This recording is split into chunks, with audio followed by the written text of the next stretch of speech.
Assalamualaikum friends, welcome to my channel Alfaiza Story.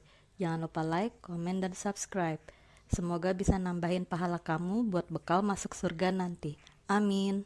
Alfaiza Story kali ini mengenai tradisi dan bentuk percampuran atau perkawinan dan pernikahan pada zaman jahiliyah.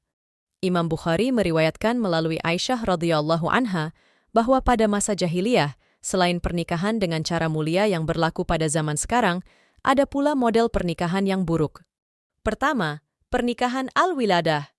Dalam pernikahan ini, seorang laki-laki atau seorang pemuda datang kepada orang tua sang gadis untuk melamarnya. Kemudian, ia menikahinya disertai dengan maharnya. Ini merupakan pernikahan yang dibenarkan karena bertujuan untuk mendapatkan keturunan. Dan inilah pernikahan paling mulia yang diperbolehkan dalam agama Islam. Pernikahan al-wiladah teragi atas pernikahan poligami dan monogami. Perkawinan poligami, yaitu perkawinan yang dilakukan oleh seorang laki-laki terhadap perempuan yang lebih dari satu.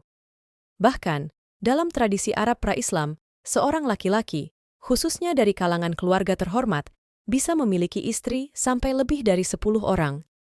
Dalam tradisi Islam, perkawinan seperti ini dapat diterima dengan syarat-syarat tertentu. Jumlah istri dalam perkawinan poligami maksimal 4 orang, tidak boleh lebih. Adapun penerapannya dengan ketentuan-ketentuan yang ketat. Perkawinan bu'ulah atau monogami, yaitu perkawinan antara seorang laki-laki, status perjaka dengan seorang gadis, dengan ketentuan ijab kabul dan mahar. Walaupun tidak populer di kalangan masyarakat Arab jahiliyah, tetapi inilah yang dalam syariat Islam tetap dilestarikan hingga saat ini. Lewat risalah Islamiyah, tradisi perkawinan seperti ini dilegalkan untuk kemudian disempurnakan. Kedua, pernikahan al-istibda'. Setelah resmi menikah, sang suami mengirimkan istrinya yang masih perawan kepada laki-laki terpandang dan terhormat atau kepala suku supaya dicampurinya. Sesudahnya, si suami menjauhinya dan tidak menyentuhnya lagi hingga hamil oleh laki-laki luar tersebut. Hal itu dilakukan semata karena menginginkan keturunan yang bagus dan luhur. Tradisi perkawinan semacam ini berlaku umum bagi suku-suku padang pasir yang nomaden. Setelah kedatangan Islam, sistem perkawinan semacam ini diharamkan. Ketiga, pernikahan al-rath.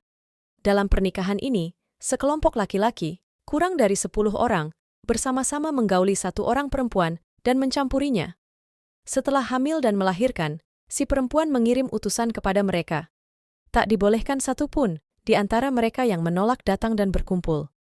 Di hadapan mereka, si perempuan mengatakan, "Kalian tahu apa yang terjadi di antara kalian denganku. Kini aku telah melahirkan. Dan ini adalah anakmu, hai Fulan," sambil menyebut namanya. Si perempuan menasabkan anaknya kepada seorang laki-laki, dan laki-laki itu tidak bisa menolaknya. Perkawinan ini juga kemudian haram dalam Islam. Keempat, pernikahan al-rayah. Di perkawinan model ini, perempuan-perempuan lacur memasang rayah atau tanda di depan pintu rumah mereka. Siapapun laki-laki yang melintas dan menginginkannya, tinggal masuk ke dalam rumah. Jika salah seorang perempuan itu hamil dan melahirkan, para laki-laki tadi akan dikumpulkan. Mereka akan membiarkan seorang qaif, seorang yang pandai mengamati tanda-tanda anak, misalnya dari turunan siapa. Setelah itu, sang qaif akan menasabkan anak tersebut kepada seorang laki-laki yang juga disetujui si perempuan. Tidak dibolehkan seorang pun di antara mereka yang bisa menolak anak tersebut. Perkawinan ini juga kemudian haram dalam Islam. Keempat bentuk pernikahan ini berdasarkan hadits Aisyah radhiyallahu anha yang diriwayatkan Al-Bukhari dalam syahihnya. Sesungguhnya pernikahan pada zaman jahiliyah ada 4 bentuk. Satu bentuk di antaranya adalah pernikahan seperti orang-orang sekarang. Berikut bentuk-bentuk perkawinan masa jahiliyah lainnya yang diharamkan dalam syariat Islam. Perkawinan mut'ah, yaitu sebuah sistem perkawinan kontrak untuk jangka waktu tertentu. Jika masa kontrak sudah habis, maka kedua pasangan suami istri berpisah secara otomatis. Perkawinan model seperti ini sudah lazim di kalangan masyarakat Arab pada umumnya. Bahkan, sampai masa kedatangan Islam awal, sistem perkawinan seperti ini masih berlaku. Namun, pada tahun ke-8 Hijriah, perkawinan seperti ini diharamkan dalam Islam untuk selamanya.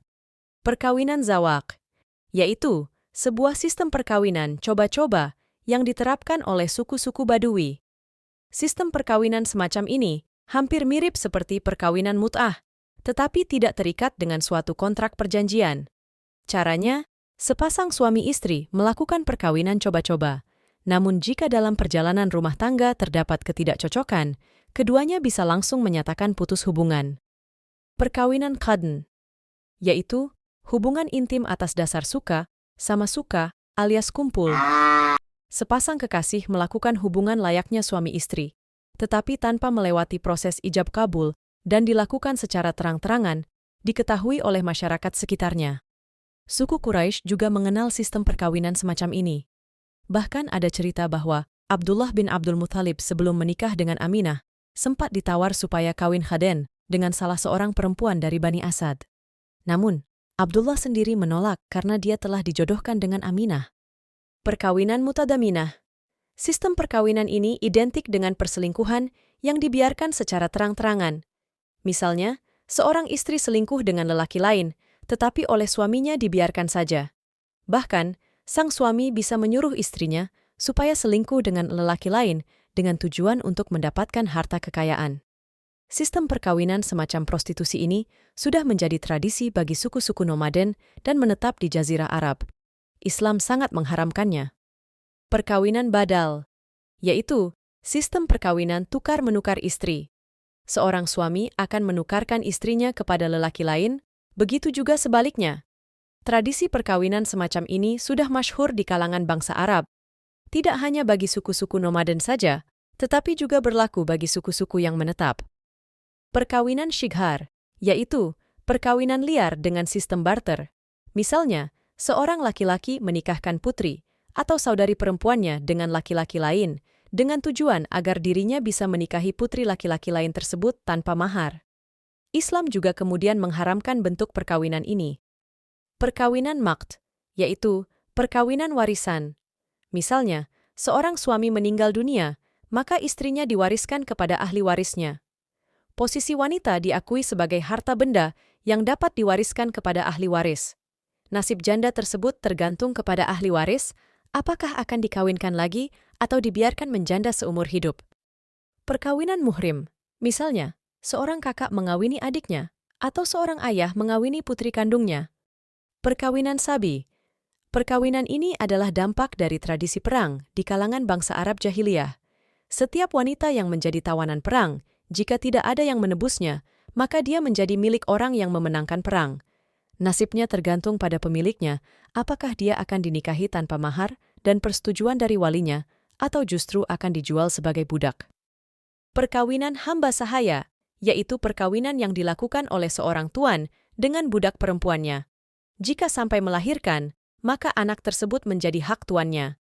Akan tetapi, dalam tradisi masyarakat Arab jahiliyah, perkawinan semacam ini amat jarang terjadi.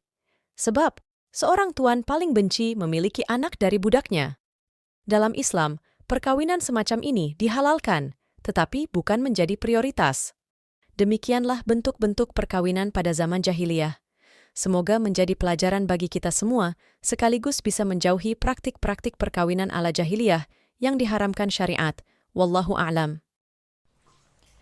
Terima kasih friends, udah nonton video ini sampai selesai. Sekali lagi jangan lupa like, komen, dan subscribe ya. Aku doakan insya Allah nanti semuanya masuk surga. Amin. Wassalamualaikum warahmatullahi wabarakatuh.